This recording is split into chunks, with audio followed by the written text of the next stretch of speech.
बसंती, कौन सी चक्की का आटा खाती है रे? बड़ी बवाल दिखती है। सरदार कालपा जागीर का।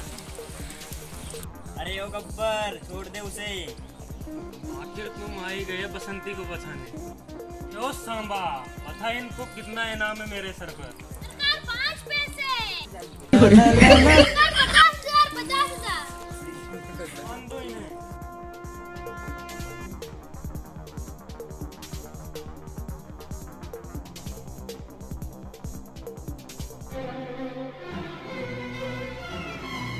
चलो मान दो सालों को।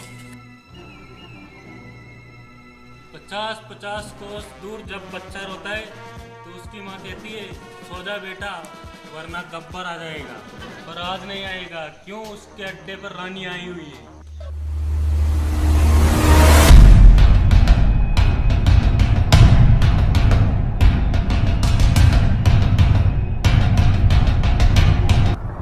दो पीताई बियर री छोरी थारी याद सतावे री, छोरी थारी याद सतावे री।